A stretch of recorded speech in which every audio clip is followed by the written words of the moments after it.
I want to acknowledge the OCLC Research Library partnership, which both underwrites and inspires our work. Attendees of this webinar are from the OCLC RLP. Thank you for your continued support and input into our work. Both of these are crucial to our success. And now I will turn things over to my colleague, Shayla Weber, who will kick things off for us.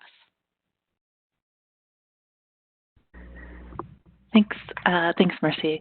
Good morning, everyone, or good morning from California. It's not morning where all of you are, but I'm Shayla Scott Weber. I'm a program officer here with the OCLC at OCLC with the Research Library Partnership. My work for the RLP focuses on supporting learning and research related to archive special and distinctive collections. Let's see, there we go. So OCLC has a long history of work in the area of archives, special and distinctive collections and research libraries. And we work in special collections because they're an important site of knowledge creation made possible by the library's commitments to the stewardship of these distinctive collections.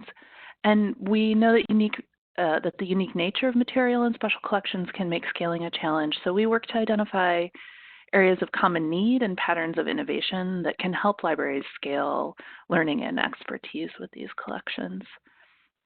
In 2017, we released the Research and Learning Agenda for Archives, Special and Distinctive Collections.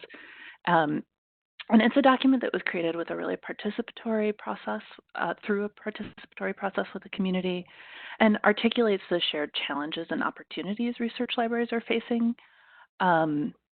And it's now guiding our work in this area. And prioritizing AV collections was one of the key issues identified through the research agenda process. AV holdings continue to be a top concern in archival repositories because of evolving modes of scholarship in which they're increasingly valuable and sought after, because of preservation concerns that many AV formats are at or near end of life, and because the volume of AV holdings is staggering and exceeds many of our institutions' ability to do preservation reformatting for all of it.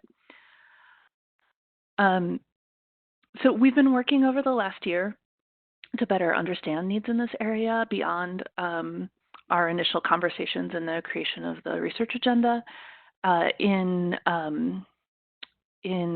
spring of 2019, we did a survey of 137 different colleagues across the RLP, and then followed that up with a series of community conversations to sort of further clarify what we saw in the survey findings.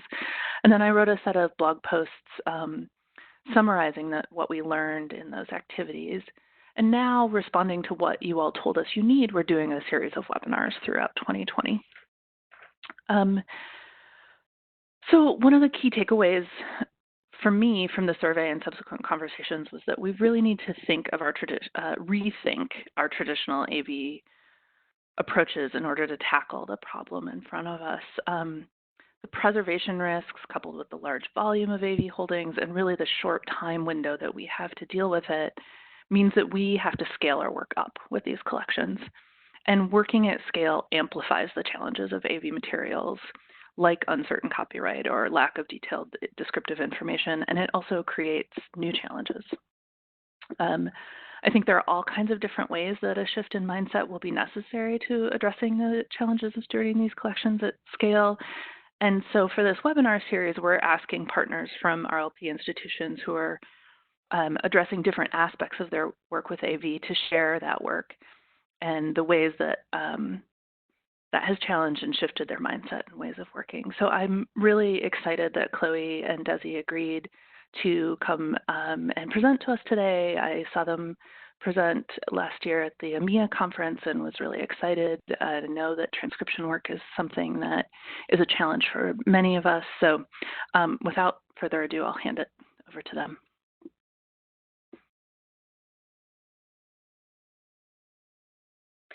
Yes, good morning, everyone, and thanks for tuning in, and especially thanks to Chayla and Mercy and to OCLC for putting together these Works in Progress series. It's appropriately titled because this presentation is about our own work in progress, and the challenges of providing accurate and accessible captions of our library's resources. And these are challenges that many of you may also be facing. First, I should probably introduce myself. I'm Desi Alexander, and I'm here with my colleague, Chloe McLaren, and we're both from Cornell University. It is worth saying at the outset that we first delivered a version, like Chayla mentioned, of this presentation at the EMEA conference in November, but since then, our capacity and situation have changed significantly because of the coronavirus, as many of you can sympathize and understand. So Chloe and I are currently working from home, and we appreciate your patience for or enthusiasm for our pets and families who might interrupt us. It's a chance, there's a good chance. So first, I'd like to start with what this presentation is what it is and what it isn't, and it's intended as an airing of process and considerations on the way to a solution, rather than a one-size-fits-all technical solution that will solve everyone's captioning troubles. And on a related note, I expect that many of us are dealing with accessibility and caption concerns related to online courses. But for this talk, we're focusing on the digitized library or archival material content, and not so much about providing captions for live or nearly live events. So we both work at Cornell University's library system, and in keeping with the general structure of the university, is decentralized, somewhat sprawling, and pretty bureaucratic in nature. My role is AV collection coordinator, and my colleague Chloe is a metadata librarian. I manage the digitization of the library's AV resources, and Chloe in metadata services oversees the streaming video service Cornell uses, which is Kaltura.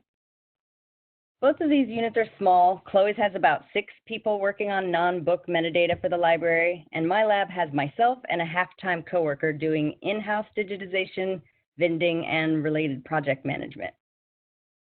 At the moment, we are in an odd spot of having about 20 to 30 extra folks to work on captioning and, in many ways, act as beta testers for our process.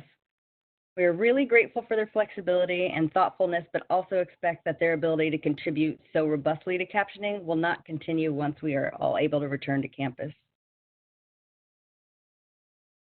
With that in mind, why are we working on this? In May of last year, word came down that the university had revised their web accessibility standards to align with federal and state laws and the recommendations prescribed by the W3C WCAG 2.0 AA guidelines, so that all content on Cornell's websites is made accessible to all users. This has far-reaching implications for a university library, where access to information is our bread and butter. While other colleagues have focused attention on the remediation of documents, restructuring data, and reformatting websites, we are faced with what this means for the library's video and audio content. Creating accessible audio-video content is particularly challenging for a wide range of reasons, which we will get into. We recognized it would be a much heavier lift for us than what many other portions of our university would need to accommodate. Because of our involvement with contributing video content for the library and the direct effect accessibility compliance will have on our work, we essentially volunteered to help sort this out. But we were excited to do this work, and we still are excited to do it. It is somewhat rare to be asked or demanded by your employer to do something that is obviously the right thing to do, and it is a joy and a pleasure to be able to work on something in favor of equitable access, increased usefulness, and just availability of resources, even if it is just in the tiny, tiny fiefdom of Cornell's publicly reachable videos. It would have been nice if the university threw some increased resources at this effort, but that seems unlikely for the foreseeable future. Now, given that we both started with little to no experience with captioning or any other accessibility strategy, we, like perhaps some of you, are muddling along, trying things, doing our best, which might lead you to the reasonable question of, why are you, non-experts, presenting on this topic? Well, when we considered a presentation with this in mind, we came up with a number of possible responses, including doing our due diligence. Well, because of the university's mandate, we need to make the effort to understand options and obstacles and reach out to others involved in this work. Presenting is part of that process, and by doing so, we have nothing to lose. And if anything, we hope that presenting, we can begin to build a community of support and expertise on a topic that feels particularly daunting. And the primary reason is because this issue is very real and affects those in need of such services and the institutions charged with providing them. So the answer to this, why we're presenting, is really all of the above. Ultimately, we are presenting because accessibility is something that affects all of us in some way, either as institutions seeking to connect people and resources, or as humans who benefit from increased accessibility. And while we do not claim to have all the answers, we do have some experience at trying and sometimes failing to get things working in a way we are satisfied with. And we hope that our presentation and this quote by Arthur Ashe will make a captioning work feel less daunting. It certainly speaks to our experience, both in captioning and in quarantining. Start where you are, use what you can, and do what you can. And we actually have learned some things in the past year, which might be useful to someone else. So here's what we do know about AV captioning. Something is not necessarily better than nothing. So prior to working on improving the workflow, our solution was to put things into the streaming service, run vendor-provided automatic speak recognition, or ASR, and then live with whatever the magic captioning machine in the cloud spat out. Sometimes it was fine. Sometimes it was sort of something. Sometimes it was completely nonsensical. And sometimes it was offensively wrong, in which case we would fix or remove the caption entirely if we saw it, and in this case we fixed it. To be honest, this is still the situation for many of our collections, especially those that went up prior to developing a remediation process. It goes without saying that if someone is watching a video content rather than for comedic captioning fails, and they do require captions, and they cannot get the information that they need unless the captions are highly accurate. Even removing or twisting small things like nots instead of buts or verb tenses can hopelessly garble meaning.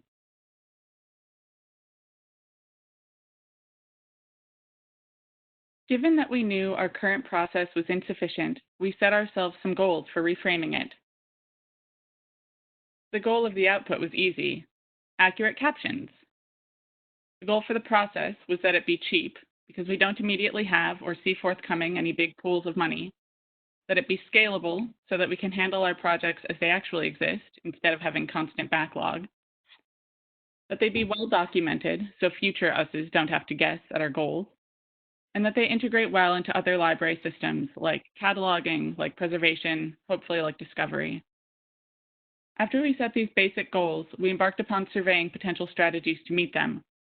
The most plausible solution to our thrifty and scalable parameters is to prioritize readily captionable content and employ student labor in some way. But doing that means we would need to hire, train, and manage students in addition to our current work. We don't really have capacity for that. But perhaps this is a good time to first tell you more about the material we are working with and what issues we are encountering as we consider captioning options. So the library is currently directly responsible for about 7,900 items of online video content in our Kaltura instance alone, so not counting vended or subscription material. Of these, about a third are available for students enrolled in a specific course only.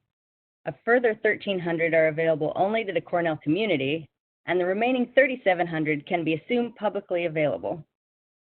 This does not account for the library's content residing in external platforms, say YouTube or Vimeo or Box, or that are otherwise maintained or only accessible by not us. Additionally, our AV Preservation Lab is in the middle of a multi-year initiative to digitize at-risk library content. A survey we conducted in 2017 identified about 220,000 items, primarily held by the libraries and archives on campus, a third of which is on magnetic media, and this is the format that we are currently prioritizing. So, depending on how successful the initiative is, this could mean potentially tens of thousands of items that need captioning. Content being prioritized by curators and other stakeholders include lectures and live events held by the university or pertain to collecting areas of our archives. The wide range of materials likewise exhibit a wide range of quality and present technical and curatorial challenges for captioning. Many of these materials were not professionally produced. They are often indifferently recorded, sometimes from a camcorder in the back of the lab room, but the ASR has extreme difficulty picking out speakers and the desired content. Some of the content can be highly technical, with a huge variety of field-specific terminology that can't be understood by the computer or even humans trying to remediate the poor results because they are unfamiliar with the particular terms of the discipline. The same goes for non-English recordings that necessitate translation or transcription in their language. Both are obstacles to accurate captions. In addition to audio quality and technical jargon, there are also curatorial decisions and workflow questions to contend with. Cornell has certain collections which present other interpretive challenges, like video art from the Experimental Television Center and the variety of videos in our hip-hop collection. For example, how would one caption hours and hours of a b-boy dance competition? Do you prioritize identifying the music? What do you do when it's a DJ'd event where the music is being mixed live and can't necessarily be titled or teased apart? So is it important to caption snippets of conversation you can discern in the video, even if they were not the intended goal of the recording? Determining what content should be captioned might require the expertise that we, the two of us, do not have, but getting insight into these issues are currently beyond the working capacity of all involved departments. We decided to punt these questions for a while, since these particular collections are not currently publicly available. It makes more sense to focus our efforts on those videos that have a wider potential audience to access. So keeping this collection of things in mind, we first tried some other technological solutions. We had heard about the Caldy pop-up archive and the work the American Archive of Public Broadcasting had done with it, and we were excited to try it out. Maybe it would be a good fit. It was, theoretically, pretty easy to use and already trained on a data set that likely included a variety of difficult or uncommon words that were likely to appear in at least some of our lecture tapes.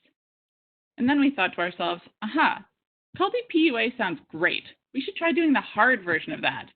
Caldy can be trained on many data sets, and we are in a huge, well-resourced research institution with access to appropriate data sets. We should just try spinning up Caldy and training it on poor recordings and heavy accents, which would be useful to everyone. We tried.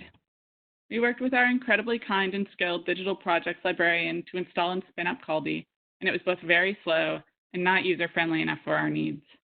The library does have an IT team, but it is largely occupied with far-reaching system upgrades, currently Folio implementation and development, so we were more or less on our own here. After that failure, we tried spinning up the Caldy PUA instance, and while it was more usable, it didn't work very well for our recordings. They were simply too murky. While we were trying these things, and trying ASR through other services like YouTube, and talking to our IT rep for Kaltura about changes to that platform, we also went out to our on-campus peers to find out who else was making AV material accessible. So this is us and our on-campus peers as happy eggs working together.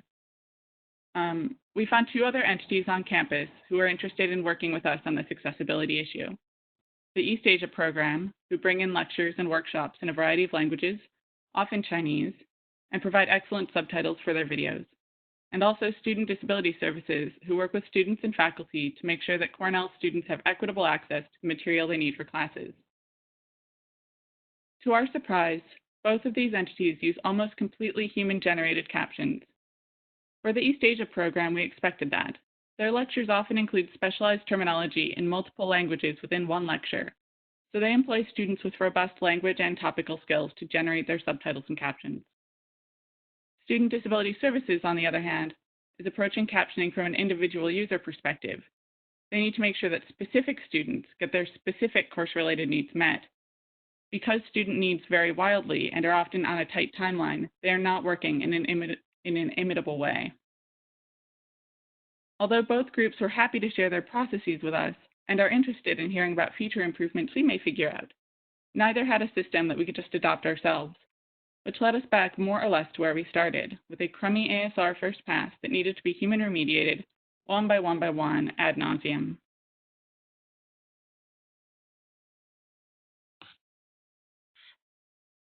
Once we figured out what our limitations were, we started to get down to creating an actionable work plan, one that we could live with and one that hopefully meets our user needs. We need to also consider how this task could be incorporated in the chain of procedures that serve to preserve content on obsolete media. So here's how the digitization process works, using a generic example of a unique recording on magnetic tape and glossing over the details of things that can take forever to work out, like copyright, and which we have no control over, like budgets. So first, someone with authority recognizes a collection of things that should be digitized for both preservation and access. Budgeting and scoping magic happens, includes some decision-making about content delivery, desired timelines, etc. And likewise, copyright permissions review happens so we can legally make them accessible. Stakeholders hand over a list of identifiers and metadata from either the catalog or EAD and their locations to me. I work my digitizing magic and work with the digital projects librarian to set the naming conventions and make sure the AV assets are poised correctly for preservation. And I hand over the delivery assets and related metadata to Chloe, who puts them into Kaltura, auto-captions them, and assigns them a few at a time. And then I hand over the assets to our digital repository for preservation. We let the collection steward and catalogers know if catalog records need to be updated, and then we start the process over on something new. So until now, we haven't provisioned for how or where the captioning process takes place in our workflow. Obviously after digitization, but we're still working out the kinks as to how this process could affect the cataloging and preservation steps that normally follow. For example, what new information can be added incrementally versus the things that require completion of an entire collection or project in order to do batch processing more effectively. Some obvious pain points that will need to be solved are that captioning takes forever. So moving it earlier in the process or even being able to start earlier would be delightful. Many things we digitize have individual catalog records, and the MARC standard relatively recently implemented some accessibility fields. Previously, accessibility info could be found in a variety of places depending on the type of resource and the type of accommodation note needed. So we're talking to the cataloging lead about implementing the new fields at Cornell and utilizing the same controlled vocabulary we implemented for similar fields in Kaltura and our institutional repository. After trying a variety of caption editors that have their own strengths and weaknesses, we continue to search for the least horrible tools. And as mentioned earlier, there are a few other units on campus that are handling the captioning of their own content, but each are unaware of the other strategies, resulting in institutional silos and possibly the reinvention of wheels. Even within our library, there's a similar effort to improve captions on library content that is delivered via YouTube. In this case, we are in frequent communication to make sure that our standards, goals, and norms for transcribing are in sync with one another. Ideally, a centralized service will emerge to handle the university content, and we hope to be involved in those discussions. Lastly, in order to remediate automatically generated captions in a scalable way, we need to hire and manage student workers and develop training materials for them to follow with little oversight. Pre-pandemic, we were working on advocating for student labor and reminding colleagues that captioning is mandatory. This spring, when it became obvious that nearly everyone in the library was going to work from home, our leadership team started looking for things that folks who worked on physical materials or in-person services could do remotely, probably the same boat as some of you. We immediately jumped to propose Transcription, and it was accepted as a work-from-home project, which there are some pros and some cons, but truly it is a boon to have so many people available to contribute to work that benefits from a group effort, and it is also quite a challenge to organize the content, procedures, and documentation to make it happen. Just to be clear on our terms, transcription, when I'm talking about it, results in a transcript, which is just a text document clearly and accurately portraying what is said in a piece of media, while captions are the timed text that displays with the media and also includes substantive nonverbal sounds like music or thunderclaps. To back up in time a little bit, one of the things that we did pre-pandemic was have a few people test drive some captioning processes for us. First, I wrote up a few workflows, all of which started with ASR. The options were edit the ASR directly in the vendor's system, correct a transcript, and then edit the edit the captions to match, or edit the captions as an SRT file in an external system. I was recommending AegisSub because it's free and well documented. We had a student worker in my department try these workflows and report back. His feedback confirmed our assumptions. Having an accurate text to work from was preferable to starting work directly in a captioning system, especially when significant corrections were needed. He found the work somewhat frustrating. We provided no benchmarks about how long the work would take. Nothing beyond it would take at least twice as long as the content itself, probably longer. And the vendor system was not intuitive and not particularly stable without the high bandwidth internet connection available on campus. Working in an external captioning system was a non-starter due to both difficulties transferring the video files and non-intuitive controls. We then also had some professional library staff working on a webinar series which needed to be captioned for distribution. I trained them on using the vendor system and also suggested strongly to them that creating a transcript first and saving their work frequently might cut down on their frustration. Feedback we received from them was that the vendor system was mostly fine, but that the work itself is really slow, and that slowness is very frustrating. As an aside, we're actually currently working on the last one of these webinars, and it is causing us some new exciting headaches because it is also in Chinese, so we can do none of the timing or checking that we would normally do. In the absence of this global pandemic, we would probably have kept inching on the same trajectory, developing instructions, gathering information on pain points, and trying to get captioning into the budgets and the plans of AV digitization projects. However, we were able to use their feedback to develop a deployable process for people to use during this pandemic, which I will walk you through in a moment.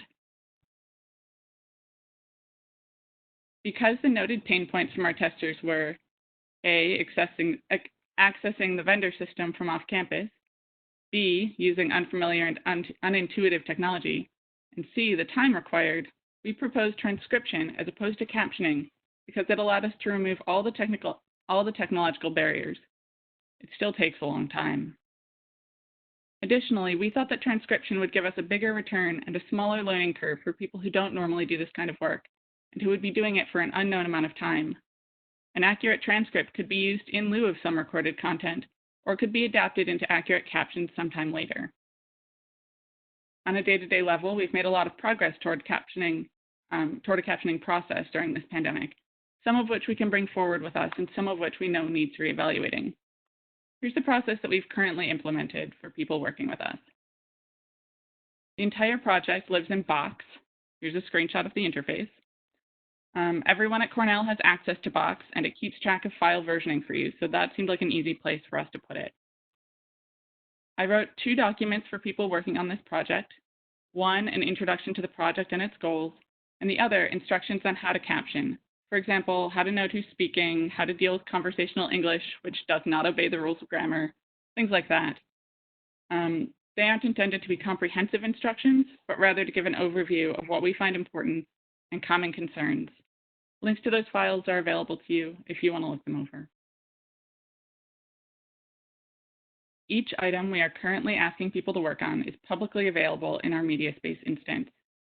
In this screenshot, we have a view of the same item. On the right is the public interface, and on the left is the administrative interface. For every video, I'm setting up a transcript file for correction from a template that includes a link to the video, title, running time, a place to make a speaker list, and the ASR transcript, which I'm pulling out of the administrative interface.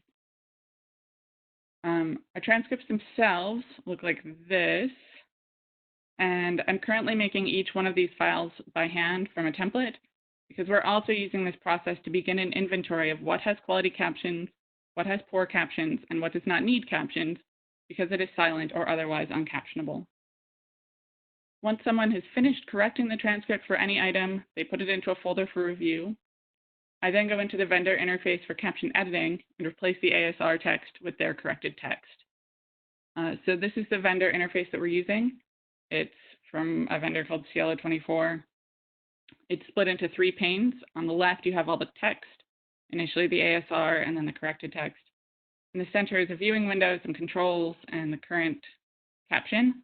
And then on the right are some other playback controls and shortcuts. This part, the replacement of the ASR, is actually very laborious. The system that we're using is not designed for this particular use, and it has a tendency to shove a lot of text into the first 30 seconds of the video and then report an error and then crash. I'm not totally sure why that's happening, and I have not gotten a great workaround for it yet. Bugs aside, once the corrected text is added to the video, I move the transcript file into a ready for review pile, and a smaller group of contributors can work on retiming it. The retiming step involves working in this vendor system, and essentially what you do is play the video back in real time and hit the space bar every time the next caption should start. We're also asking the people who are doing retiming to remove artifacts of the transcription process, like speaker name abbreviations and errant timestamps. We're asking them to correct any lingering errors they notice and to also double check the spelling of any proper nouns. This portion of the work is, in my experience, much faster than the original transcription work. Then in the end, it winds up looking like this upon delivery. Speakers are identified, the transcript is correct, and it displays in time with the video alongside optional captions. We currently have about 20 people total working on this project, and they've made it completely through about 40 items, which is great. Transcription is really hard and very time-consuming. We expect more people to join work soon when it is added to the potential pool of work for anyone in the library to work on. Right now, it's kind of limited by department.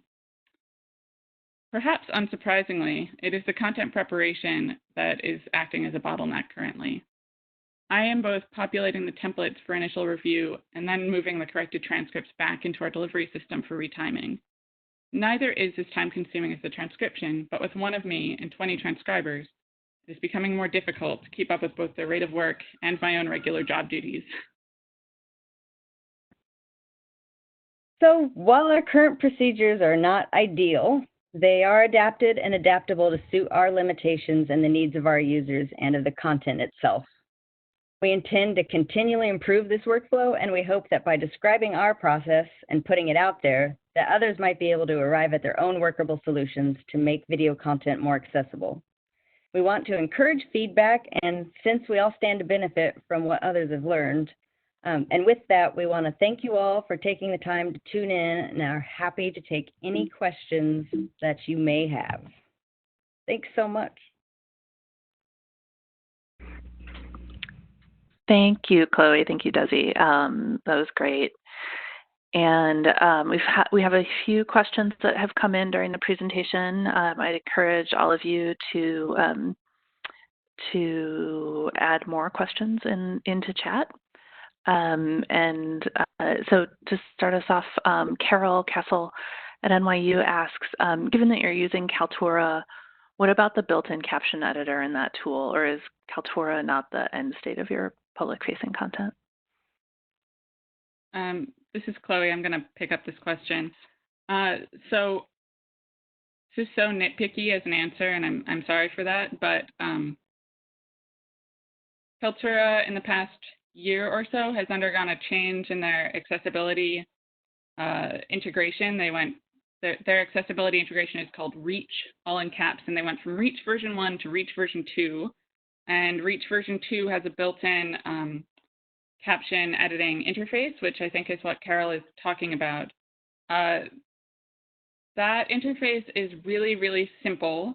And if you want to adjust the timing of anything in it, it's my understanding that you have to do it by hand. So Cornell is in a bit of a good position maybe, where they have multiple Kaltura instances on campus. The library has one, and I manage that, but I also have access to like the IT sandbox and things that are integrating all of the newest features so that we can try them out before we implement them in our own repositories. I just found that the Kaltura integrated tool is not nearly as robust as the Cielo24 tool. So although the Cielo24 tool is harder to get content into, it's much easier to manipulate that material once it's in there. So that's why we are still using it. Thanks. And Anne Lawrence from Virginia Tech made the comment that they've recently compared Kaltura and YouTube automatic captions and found the YouTube one significantly better. for and I'm wondering, you mentioned that you had tested a few different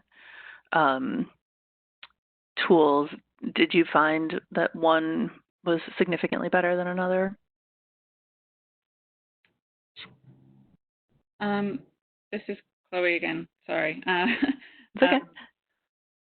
I did not find that one was particularly better than another, and I think that a lot of that has to do with the specifics of our content.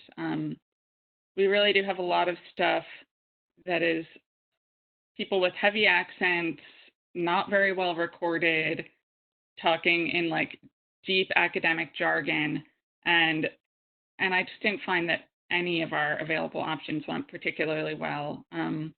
YouTube didn't handle it very well, and we're not delivering the content through YouTube. So if we were going to put it in there to caption it, then we just have to move it back out again, which is another layer of like manual interaction that we wound up not finding to be profitable for us or not very useful for us. Great, thank you. Let's see. And Ben Harry at BYU says, video captions, would it help to strip the audio out of the video files and then only enter those into the software? Or is the software capable of absolutely ignoring the video stream and sorry, my chat is jumping around. Or is the software capable of absolutely ignoring the video stream and isn't slowed by all the image information? When you say the software, do you mean Caldi or one of the Caldi integrations that we tried?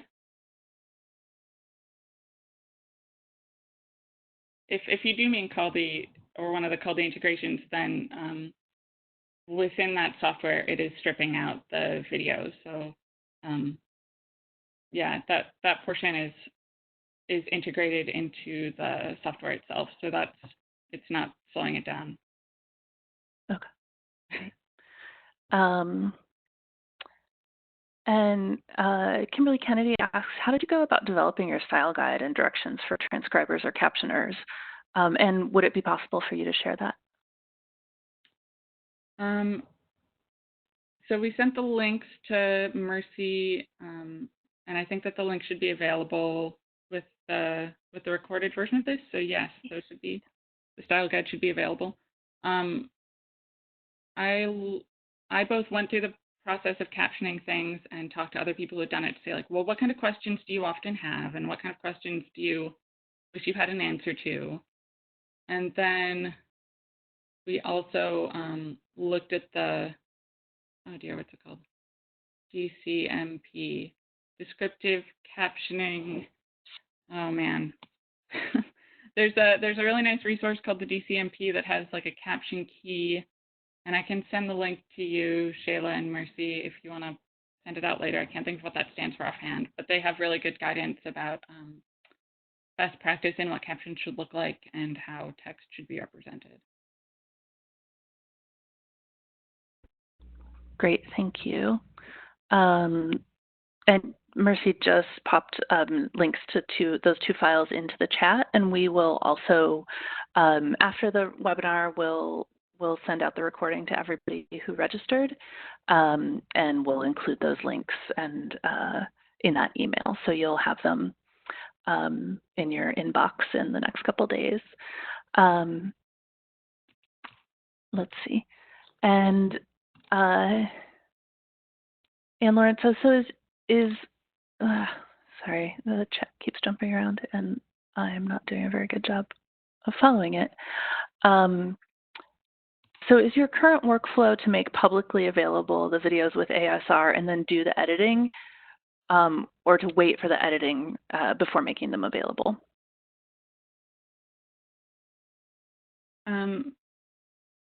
Before this mandate went into effect, so maybe I can back up a step and say we've been putting videos online for like at least a decade in this system. So prior to January, we did not have an institutional mandate to have them be accessible. So we were, in essence, just putting ASR on them and publishing them because we did not have any particular way of devoting time to making them better. Currently, the practice is that if something is going to go online, it needs to be captioned first. So for these webinars that we're working on, they're all getting captioned before they are publicly available. I think archival content is in a little bit of a weird place at the moment because we can't actively digitize anything. Right, Desi?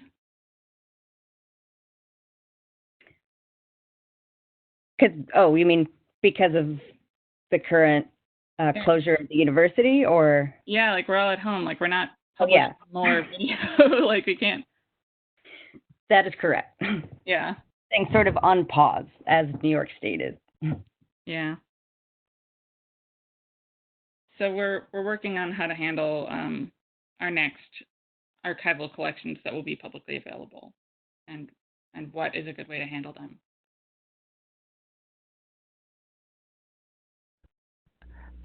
Great. And then Kim Tarr from NYU asks, thanks so much, Desi and Chloe. Can you confirm whether the SRT files are then also uploaded to your digital repository with the archival packages? That's our plan. Oh, Desi, talk about it. Sorry. Oh, no, it's fine. Hi, Kim. Yeah, that is part of the plan. We haven't yet confirmed that part of the workflow. That was something that we had still questions and conversations that needed to be had with our digital curation services team. But that's where the direction that we were headed. We were thinking that having the SRT files as part of that ingest or into preservation along with the other, the master files, access files, and hashes and everything on the metadata that we include in those packages. So yes, we hope to. Great, thanks. And another question from Ben at BYU. So regarding video closed captions, some video recordings have closed captions embedded.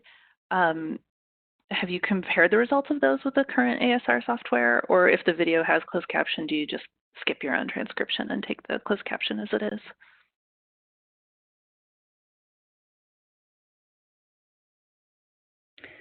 We have found that, well, in most of the cases, that the material that we are currently working on, we have not been so lucky to have closed captioning included in the recordings. Like, as we mentioned, that most of this is archival content, so they don't have closed captioning files to begin with. But if they did, then yes, I would foresee going ahead using those.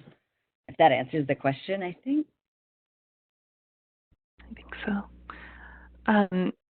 And Thomas Whitaker asks, do you have a ballpark estimate on the amount of time it takes to correct the ASR transcript, like time spent correcting per minute of content or per word count or something like that?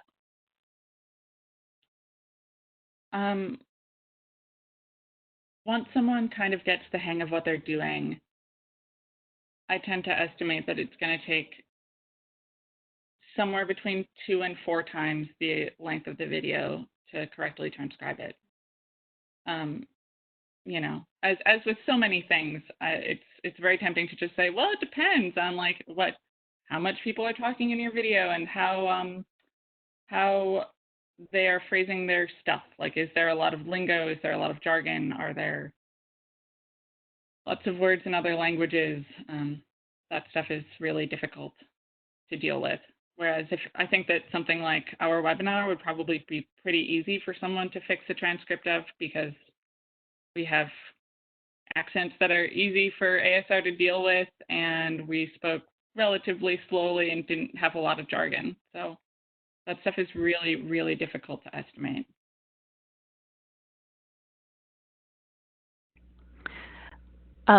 This is my question I'm going to throw in here.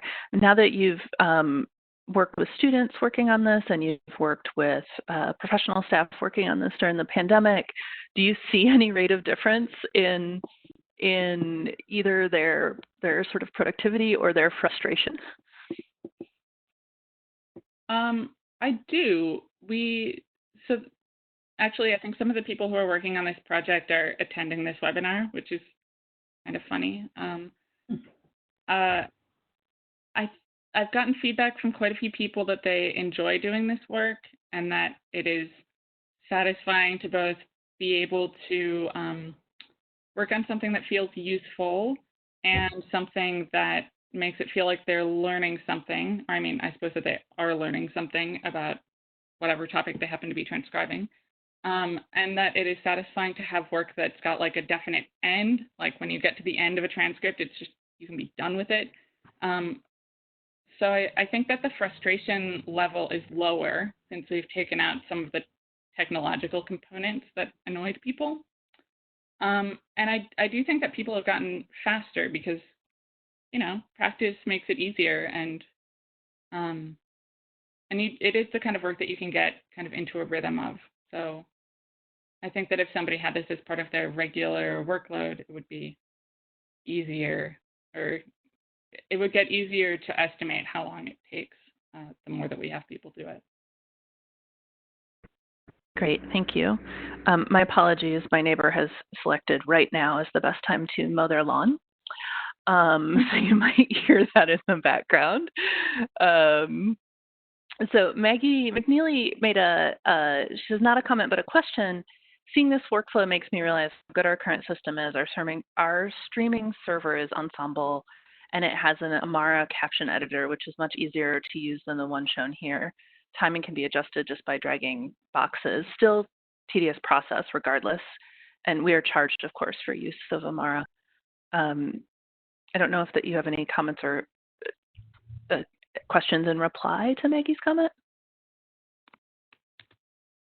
I have not looked at Ensemble or Amara. I don't know if you have, Desi, but no, I haven't. Yeah, some of these decisions, like the decision to have Kaltura be our streaming engine, and like what vendors we're going to use long term for ASR, like those are decisions that are above our ability to decide at the university.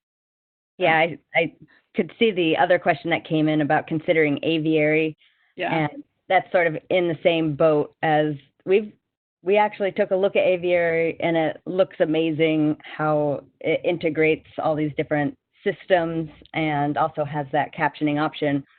But it's again, it's more of a above our pay grade decision, I guess you could say, for lack of a better word, that it's because the university has buy-in to Kaltura and it's a system that they've been using for a long time. And especially now in some upcoming financial considerations and constraints, that probably will be unlikely making a switch to anything else in the near future, at least.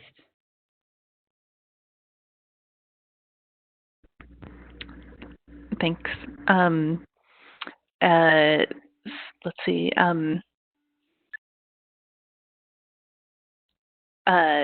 Deborah Mandel made the sort of comment question of how can we get universities to centralize captioning costs, and I don't know if that was a real or rhetorical question, but I'll sort of elaborate on it and ask, you know, once or twice you mentioned kind of wanting to be able to advocate for captioning resources to be included in, you know, in project budgets and things like that. Have you found any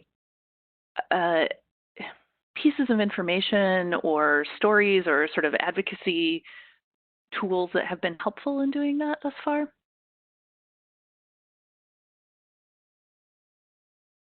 This is Desi. As yet, no. It's been a bit of a struggle, and since the university at least put that mandate, it doesn't seem like there has been much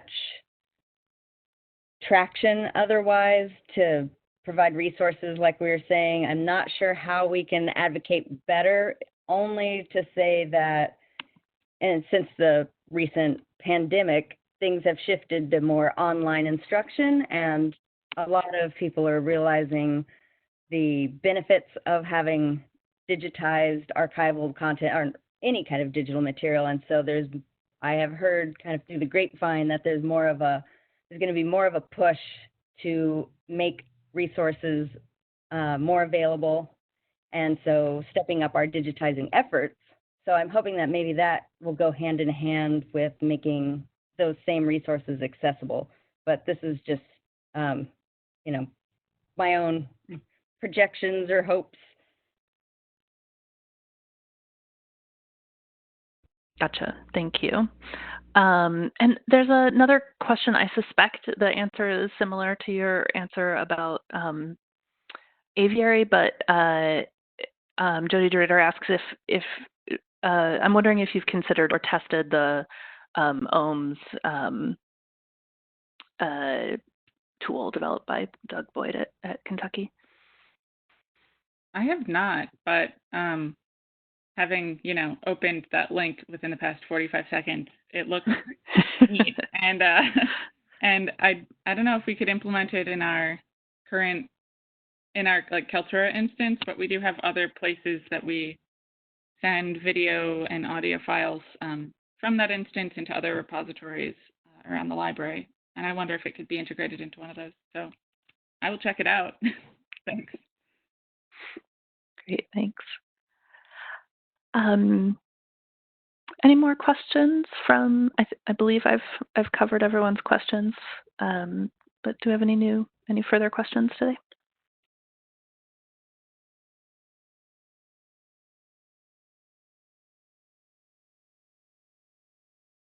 Okay. Well, we're almost at the top of the hour, so I think we'll call it good. Thank you so much, Desi and Chloe, for this presentation, and thanks to everybody who joined for your questions and your engagement with the content. We really appreciate you being here, and we have one further webinar in our AV series coming up in, I think, 2 more weeks. So if you haven't already registered, we encourage you to register for that.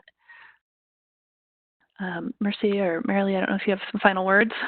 Yes, thank you, Chayla, for facilitating the Q&A. So thank you, all of you, for joining us today. Again, special thanks to Desi and Chloe. Thanks to our audience for your comments and questions. Just as a reminder, we will post a recording of this webinar online, and we'll notify you by email when that's become available, but I expect by later in the week or early next. This concludes today's webinar, so thanks again for joining.